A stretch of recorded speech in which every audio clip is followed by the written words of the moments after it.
Welcome to yet another chat show with Ritvik. Today we have with us a very distinguished entrepreneur, I would say, and who says nothing happens in Bengal or Eastern India. Here is an example, a glorious example of how things can be taken to the next level. A man who hails from a business family which was doing reasonably well in kids wear segment has now chosen his own path and has done wonders. So let me welcome Mr. Manish Kasat, who is known as the Granite and Tiles Man of West Bengal, if I may say so. Is also the past president of Calcutta Tiles Association, also Indian Tiles Association. I may be wrong in terms of naming the association, he will correct me. Please welcome to the show, Mr. Kasat. So, right at the beginning, what myself and all viewers of Calcalling, BizBuzz 24/7 and Headlines Tripura, which is a leading channel in northeastern India, would like to know, how did the journey start? So first of all, I would like to thank you. You took out your precious time. I am talking to you. It's a great moment for me also. I would say that I was a very good student and I completed my chartered accountancy as well as company secretaryship. And then I was trying to do something in my life, and being the only son, obviously my dad wanted me to stay here and I also wanted to stay with him. So at the same time, in the year 2001, my father bought a plot in Salt Lake and we were making a bungalow. And since I was in college and I had a lot of time, he had given the entire responsibility to make that house to me. While doing that job, I realized that yes, I do have a passion in this industry, and at the same time I found that there is tremendous scope in Calcutta. In Calcutta, if you start looking for something, you don't get it here.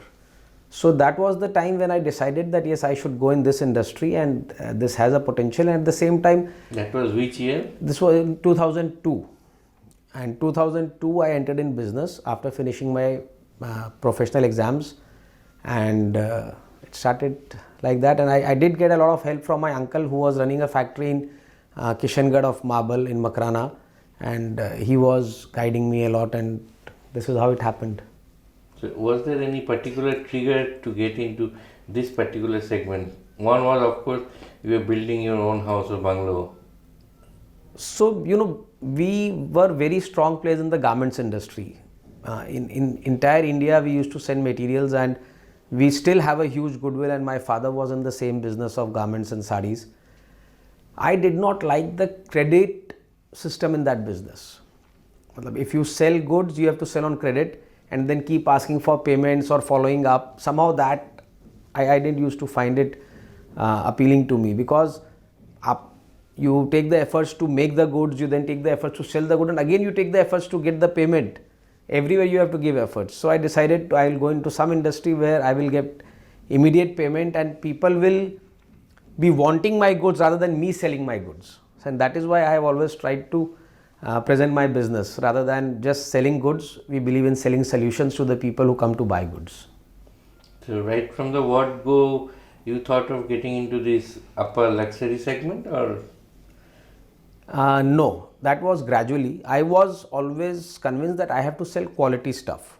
I will never go in the price war, and just for the sake of selling goods, we'll sell cheap stuff. I never did that. So that goodwill kept building up gradually, and we started getting premium customers and premium buyers, and good interior and architect connects happened. And around 2010-11, we made a shift and we diverted into entire luxury segment. But at the same time, I would say it's not that we don't do small jobs, or even if you come to me for a small tabletop, I will make it for you and I will deliver it to you, because tomorrow you may come for your entire house also. So both are equally important. Even if you come for a small 1 kg pebbles for your garden, you will get it from me. At the same time, projects like Kolkata Airport, projects like the entire metro stations and all, we are doing everywhere. So you are both into household segment as well as institutional? Commercial, yes. Institutional, commercial, everything. So in terms of turnover or revenue, what would be the breakup like of institutional sales and household sales? It's almost 50-50. You know, in household sales, you don't get volumes, you get value.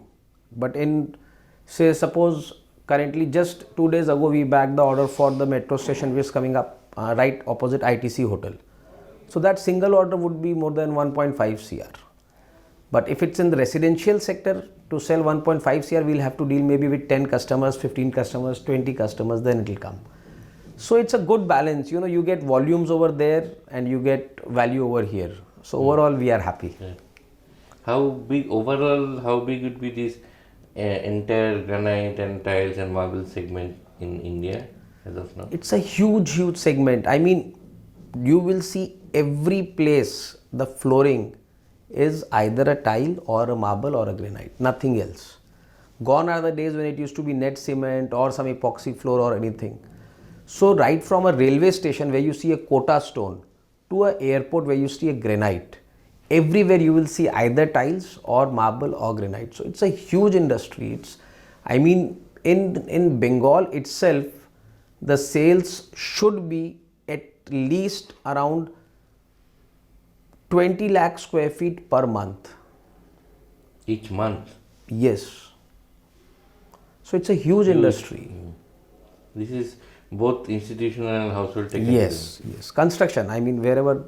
It was not so in 2002 when you... No. So when 2002 when I started, yes, it was a small market, and initial 2-3 years were a little difficult. I did have to keep motivating myself that I have made the right decision or have I made a wrong decision, but eventually my first order came, you know, my first big order came from city center Salt Lake.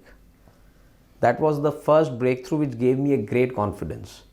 So the interior who was executing this was from Bombay, and if you will see in city center, if you climb, you have big blocks of granites as staircase.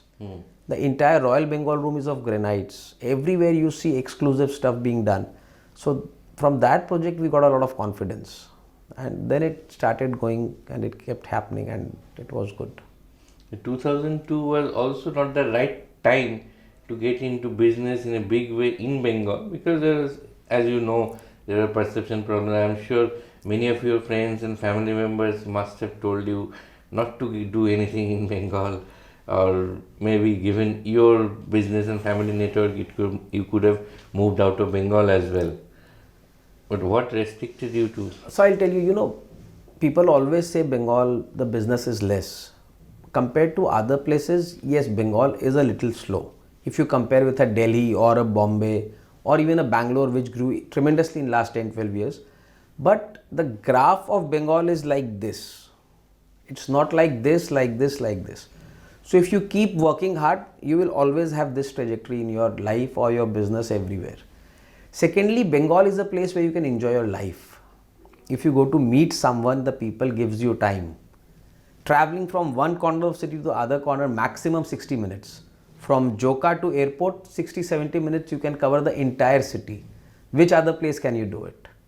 True. So the ease of living, the comfort, the warmth in this city, and my entire family is here. So I mean, money is not everything. You need certain amount of money to become happy, but more money will not mean more happiness. So my happiness lies in this city. People know me. I've grown up here. I've been born in this city. So no question of going out of Bengal, not at all. So as you rightly pointed out, the graph or the business growth trajectory is like more or less a plateau, or not a plateau. Not it's roller coaster ride. Yeah, it's not a roller coaster ride. Absolutely correct. So you can move on at your own pace. Yes. So over this period, have you thought of moving into other segments also, or? So we have been adding products. Initially we were only into granites, marbles, and then we added tiles. Then we added entire range of bathroom fittings, exclusive imported stuffs, architectural solutions for elevations of buildings. So we have been adding products regularly, and in today's time the only way to grow and survive is you have to keep finding new products and invite customers to you to take those products. That is the only way. Interior, I mean, not only interiors or my industry, in every industry, Gone are the days when once you establish the business, your second generation or third generation will reap the benefits. Gone are the days. It's now business has become extremely demanding. You have to be hardworking. You have to be on your toes. The information to a customer is at his fingertips. A good internet connectivity and a good smartphone. A smart person can find out where a product is being born, what price, what rate, where everything is available on internet now. Previously, it used to be whatever I am saying, you have to believe. You don't have an option. So they can go to the source directly to buy if they want. The information is there. So you have to be really hardworking. You have to be logical, practical, and keep adding products. Unlike many other FMCG or other products which have to take up high voltage campaigns, brand promotions, in your case it may not be so, but even nevertheless, Marudhar Granite styles have tremendous credibility in the market, and your personal name Manish Kasad also has a tremendous credibility in the market. So, how could you make it happen establishing this as a strong brand in the segment you operate in? The only, in our industry, the only thing which sells is credibility.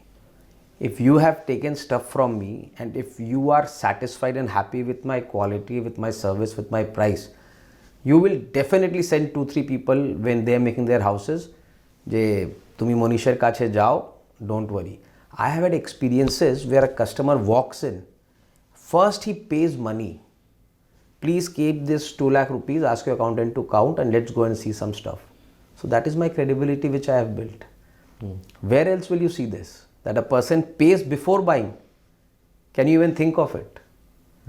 So this has taken almost 18 years now, 19 years. So we still have customers who come back after 15 years, 12 years. Because if you can connect, if you go to buy something, you will remember the shop owner. The shop owner might not remember you. Suppose you go to buy a Mercedes car, you will remember the person who dealt you because he is helping you achieve your dream. So we help people achieve their dreams. So they remember us. If we have helped and we have made an impact in their life, they remember us. So they keep coming back. They have right now, as of now, become a kind of lifestyle product. Yes. Which it was not maybe 10, 12 years ago. See, just a few minutes ago we were talking about someone who wanted to shift his house. So the thought process of the youth is changing. And especially after this COVID, it has taken a 360-degree turn. The residence has become one of the most important things. People want a comfortable house, a good office space. So every 2-3 years we see a shift in thought pattern of especially the youth. They now want good products, obviously at reasonable price, but they are willing to spend. The earning has increased, the spending power has increased. People now are having deeper pockets. So it's good for people like us who want to show them ways to spend their hard-earned money. So it's really working nice. So you may have kept yourself within Bengal, within Kolkata, but your product must be selling outside Bengal as well. Yes, the entire Eastern India, people who want premium stuff, good stuff, they do come to Calcutta. We have sold goods up to Agartala, up to a lot of places in Guwahati, entire northeast, even Odisha, places like Ranchi, Raurkela, Patna, all these places, Siliguri, we are covering all these places. But yes, the people who come to buy are those who want exclusive stuff, because regular stuff is available in those places also. The ones who want, just a few days ago I had a buyer from Asansol. He bought a shower worth 18 lakh rupees. Can you imagine that? So that was customized or? So it is available. It's from a particular brand called Grohe as we call in India. And yes, it's a very exclusive shower. It has 18 types of showers coming from the ceiling. Okay. So people have spending power, and people who want exclusive stuff, they do come regularly. So that aspirational value to move up in the value chain. Obviously. If someone is earning, why is the person earning? Definitely to spend on himself. So they are coming and spending. In this bathroom fitness segment, there are a large number of branded players also. Yes. So how do you stay competitive? No. In the bathroom segment, we have to sell the products which are branded, because you have to give them after sales service, a spare part backup. So which is not possible for us. But yes, if we are selling a particular brand, I can assure you, our customers will start believing in the brand even if it doesn't have a market presence, because of our credibility. So we have tie up with brands like Grohe, Hans Grohe, American Standard, Duravit, all these brands, and we are doing good business for them in the entire Eastern India. Presently, we are the highest sellers for a lot of brands in Eastern India. Actually, you package or kind of combo offer actually offer to the customer. Obviously, if will you like to buy 10 things from 10 different people or 10 things from one single person? If you have had confidence in that person, you will obviously like that. Kind of one-stop solution. So we are trying to add products in the same. I always believe there are two ways of increasing your business. One is you add customers, the other is you add products. So if you want to add customers, then I'll have to probably open new outlets every second year. And if I want to add products, then from this particular outlet I can keep increasing my sales. So if, for example, you have come previously, I was selling you only marble and granite. Then I said, okay, Ritvik, I'll give you tiles also. Then I said, I'll give you bathroom fittings. I said, I'll give you entire sanitary fittings, commodes, wash basins. Now we are giving you panels for covering your walls, decorative panels, customized panels. And I do have an aspiration to enter the furniture segment. So let's see. So you mentioned so many segments or sub-segments. All of them are kind of products, but there is a service segment which is also attached to it. Many people, while buying their houses, dream homes, they want some kind of guidance, counseling of how to make their bathrooms look beautiful or better, or the drawing room. So in that space, do you have any plans to get into the interior decoration or some kind of counseling? So interior decoration, I can start whenever I want. But the day I start doing interior decoration, why will the interiors come to me to buy products?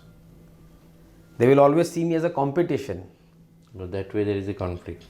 Obviously. So that doesn't make sense. But we do guide our customers. If a customer is, I think we are the only ones in the market who first asks your requirement in terms of usage. And then we guide you whether, so for example, this is a tabletop.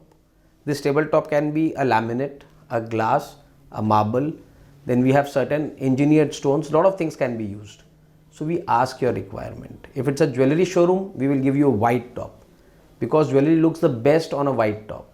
If it's an office, we would suggest go for a beige color. It looks warm. So accordingly, we guide our customers.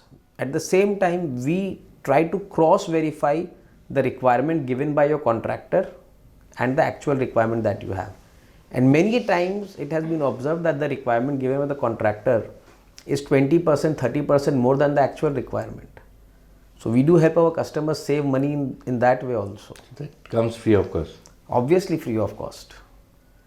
That's the way you build confidence in me.